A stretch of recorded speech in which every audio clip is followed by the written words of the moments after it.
At Sierra, discover top workout gear at incredible prices, which might lead to another discovery. Your headphones haven't been connected this whole time. Awkward.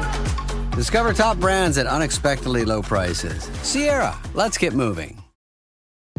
This episode is brought to you by Amazon. Sometimes the most painful part of getting sick is the getting better part. Waiting on hold for an appointment, sitting in crowded waiting rooms, standing in line at the pharmacy, that's painful. Amazon One Medical and Amazon Pharmacy remove those painful parts of getting better with things like 24/7 virtual visits and prescriptions delivered to your door. Thanks to Amazon Pharmacy and Amazon One Medical, healthcare just got less painful. This is Optimal Living Daily. Why hope isn't about a perfect future. And finding the good in people. Both by Allison Carmen of AllisonCarmen.com. And I'm Justin Malik, your very own personal narrator. This is where I read to you every day covering mental health, minimalism, productivity, happiness, all that fun stuff. I do my best to get permission from authors to read their amazing articles to you to help your day become a little bit better, and my day too, of course. So with that, let's get right to it and continue optimizing your life. Why hope isn't about a perfect future, by Allison Carmen of AllisonCarmen.com. Thich Nhat Hanh famously said, "Hope is important because it can make the present moment less difficult to bear. If we believe that tomorrow will be better, we can bear a hardship today." This quote from his book, Peace is Every Step, The Path of Mindfulness in Everyday Life, has offered solace to many. Yet in other writings, Hanh cautioned that hope can become an obstacle if we cling to it and lose focus on the present moment. He argued that by letting go of hope, we might discover the joy already available to us. This paradox that hope can both comfort and hinder us captures something deeply human. Hope is complicated. It's deeply personal and often misunderstood.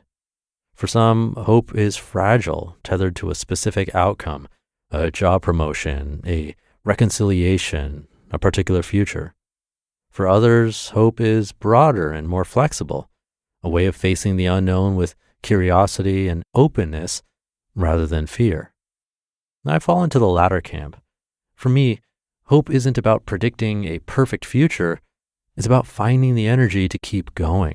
It's what gets us out of bed in the morning, which allows us to start again after failure, to try after heartbreak, to dream when things feel impossible. But there's a trap. When we make hope dependent on specific outcomes, well, it can betray us. When things don't go our way, hope turns into despair.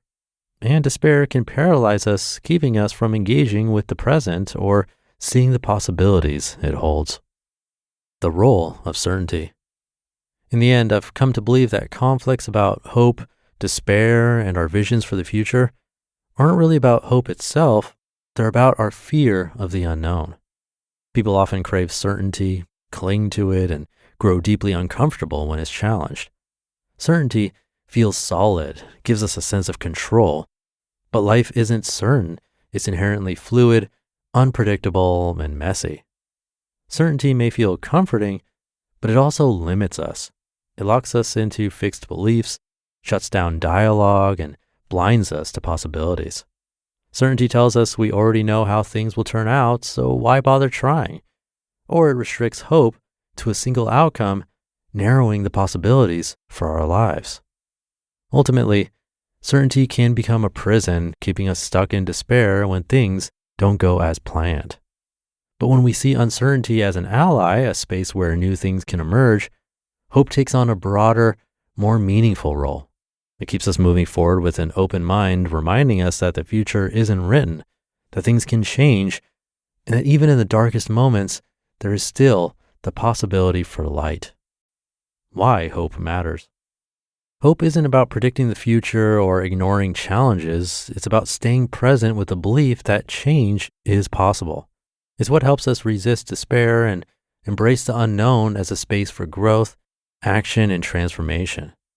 Instead of fighting about hope, perhaps we can accept its contradictions and complexities.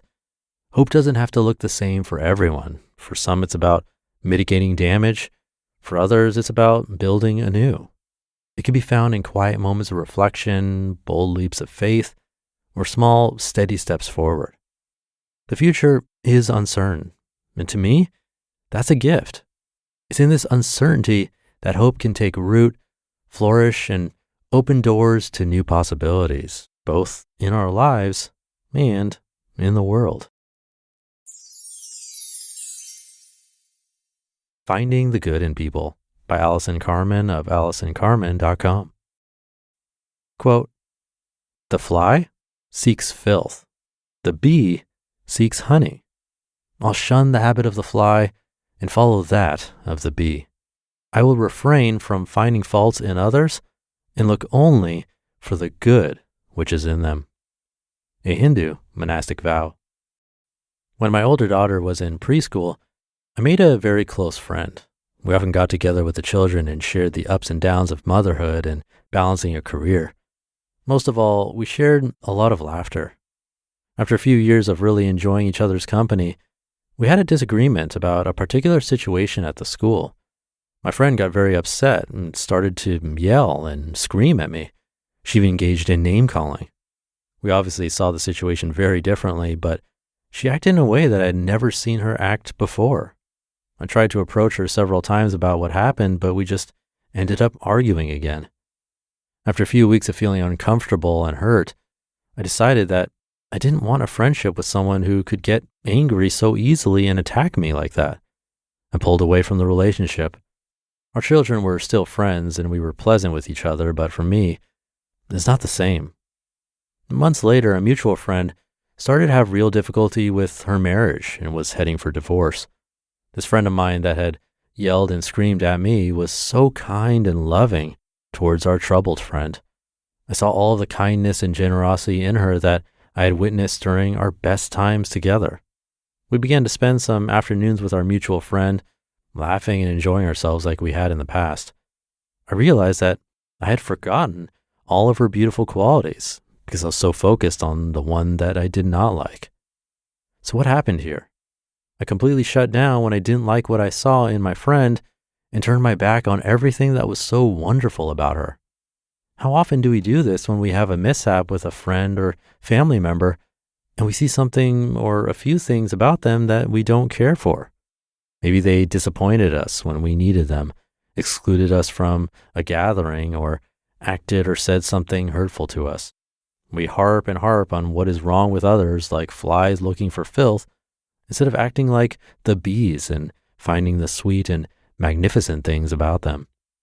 I'm not saying that the people in our lives are not responsible for their behavior or that we shouldn't feel hurt, but maybe we need to gain a larger perspective on our relationships. For some reason, my friend lost her cool that day, and maybe we would never agree on what happened. Yet, when I made the effort to look at who she is on the whole, I saw again that she is a wonderful human being whose friendship I really enjoy. I almost threw it all away because I saw one quality in her I did not like. Maybe we can all spend some time today thinking about the special qualities of the people in our lives. There's a sweetness to the moments we share together when we're open enough to seek the good in people.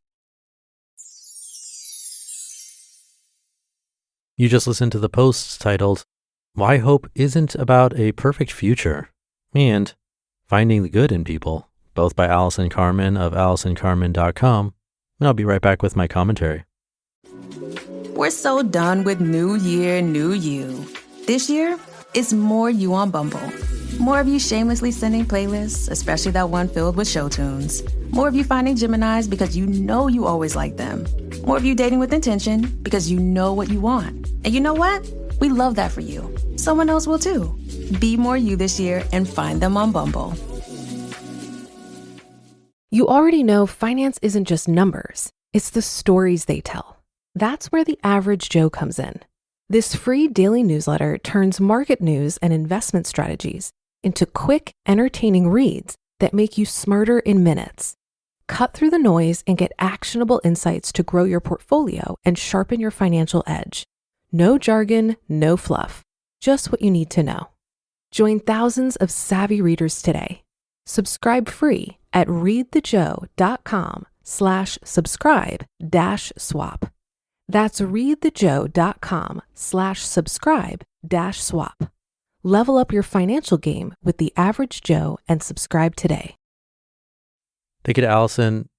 That was a nice monastic vow, the metaphor of the fly versus the bee.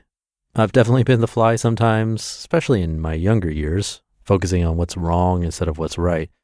It's easy to let one negative interaction overshadow a bunch of positive ones.